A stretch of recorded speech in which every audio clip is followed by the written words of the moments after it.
qui sera la première personne? Oui, bonjour, Madame Laviolette, encore, je vous en prie. Ben oui, c'est tellement des choses qui m'intéressent ce matin.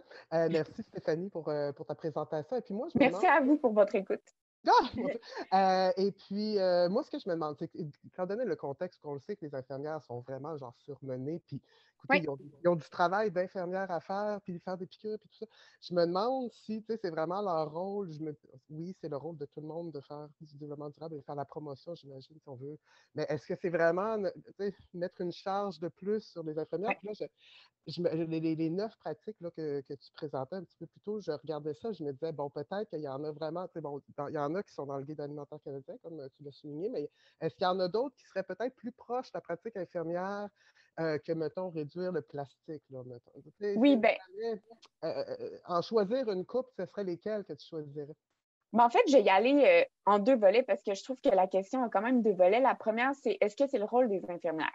C'est quand même une question, je vais vous dire, sur laquelle je me suis penchée parce qu'à la base, je m'en allais pas nécessairement en alimentation durable, mais ça a été de fil en aiguille avec ma directrice de recherche. Pourquoi? L'infirmière, de un, est beaucoup plus accessible que les nutritionnistes dans les milieux cliniques.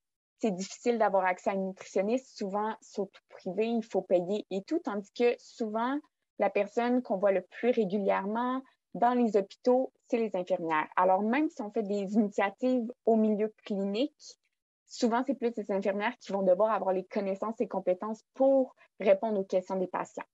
Donc, ça, c'était une première raison. La deuxième, parmi les actes réservés, puis le code des professions, en tout cas de déontologie et tout, c'est vraiment stipuler le rôle de l'éducation à la santé de l'infirmière. Puis c'est vraiment dans le code de déontologie des professions, puis j'ai étudié les lois.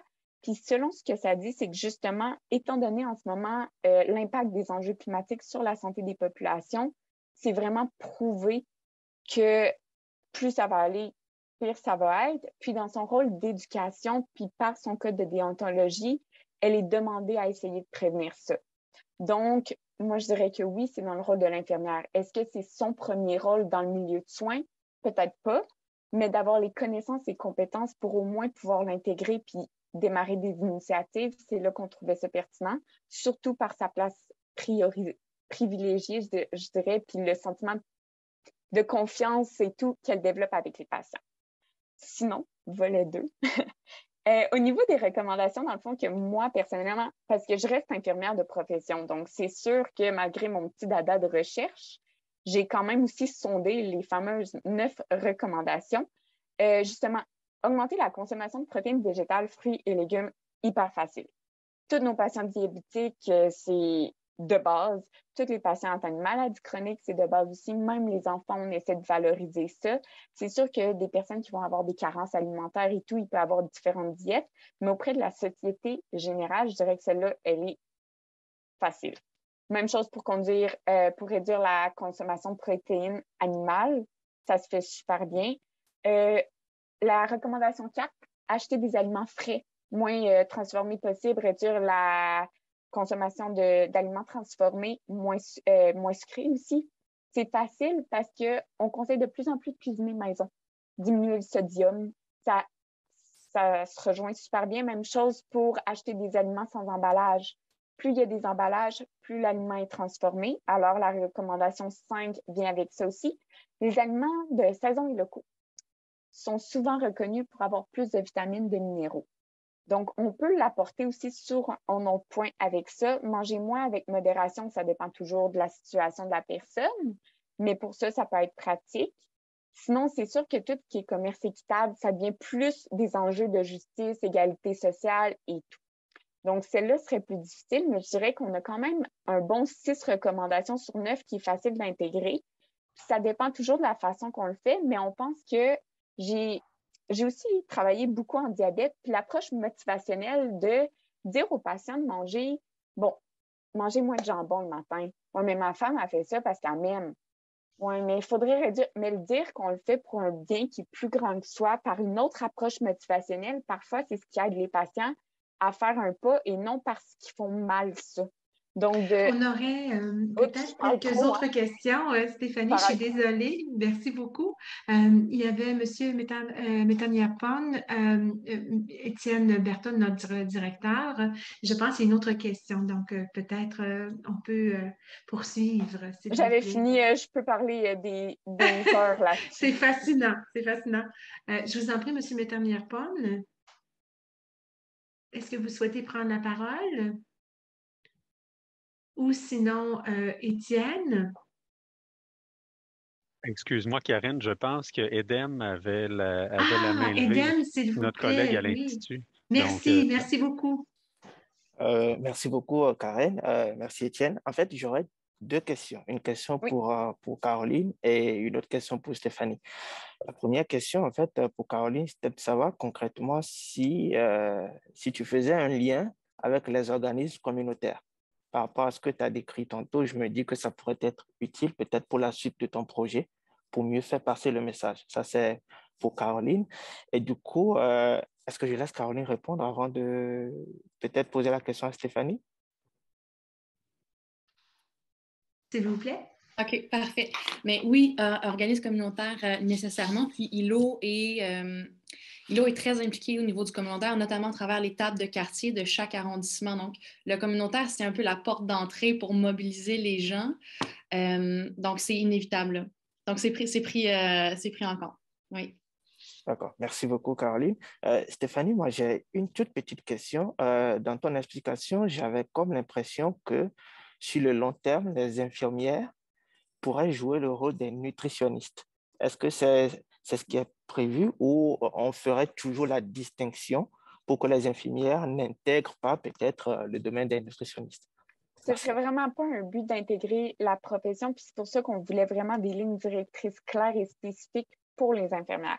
Les nutritionnistes ont leur champ d'action, leurs compétences que les infirmières n'ont pas en matière de nutrition. Ce qu'on voulait vraiment, c'était qu'ils soient capables de répondre un peu aux connaissances de base. C'est comme quelqu'un qui est intéressé par l'alimentation durable va aller chercher ses propres connaissances pour l'intégrer au quotidien. Mais elle n'aurait pas les connaissances nécessairement sur les effets, comment bien gérer un diabète, comment, tu sais, le volet alimentation, compter les glucides et ça, l'infirmière, c'est pas à elle de faire ça, c'est vraiment la nutritionniste.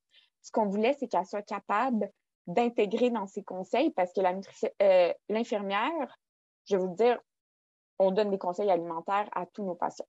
Tous les patients, qu'on les voit en diabète, en maladie chronique, en pédiatrie, peu importe, on donne des conseils alimentaires. Ce qu'on voulait voir, c'était comment est-ce que c'est possible de dire que c'est en lien avec l'alimentation durable puis l'environnement, sans non plus faire fi de tout ça, étant donné les enjeux climatiques actuellement. Puis, ce serait à plus large échelle. Puis, c'est pour ça que moi, mon dada est vraiment sur l'effet des enjeux climatiques sur la santé des populations, d'aller voir plus grand pour pas juste dire l'effet des enjeux climatiques sur l'alimentation, parce qu'il y a un gros effet juste sur la production alimentaire qu'on a puis l'offre alimentaire qu'on a actuellement, mais d'aller voir vraiment au système global, c'est quoi l'enjeu les effets de tout ça sur la santé. Mais je pense que c'est vraiment deux tâches à part, là, comme les gavages, c'est vraiment la nutritionniste qui s'en occupe, donc il ne faut vraiment pas mélanger ces deux côtés-là. Merci, Stéphanie. Est-ce qu'il y aurait d'autres commentaires, questions pour cette partie, cette dernière partie du colloque? Je pense qu'il y a une question dans le chat Ah, de Nathalie Pincinon. oui, voudrais-tu la partager, je t'en prie, Eden? Alors, sa question, je pense, c'est pour Caroline probablement. Quels sont les lieux, espaces verts sélectionnés? Est-ce que les zones en friche, proches des zones industrielles, font partie de ce projet?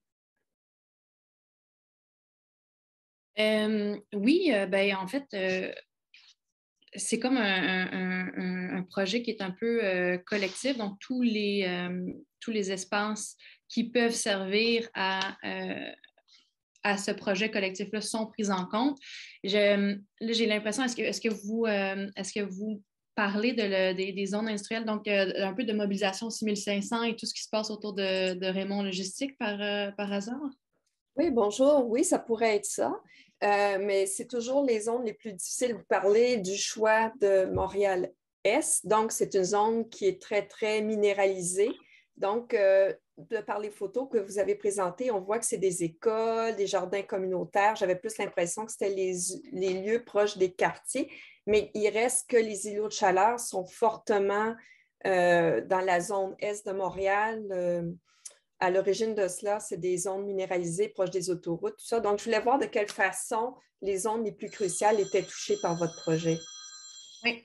ILO pose. Là, j'ai présenté davantage le volet peut-être local et citoyen, mais ILO est à plusieurs niveaux, donc des actions justement locales, municipales, mais également provinciales. Puis à ce sujet-là, ils ont sorti un guide sur les emprises autoroutières, donc comment verdir et tout ça. Donc, ça, c'est intéressant. Sinon, ça dépend de l'arrondissement aussi. Là. On voit, mettons, Anjou, par exemple, c'est un arrondissement où il va y avoir beaucoup plus de verdissement au niveau des entreprises, au niveau du privé.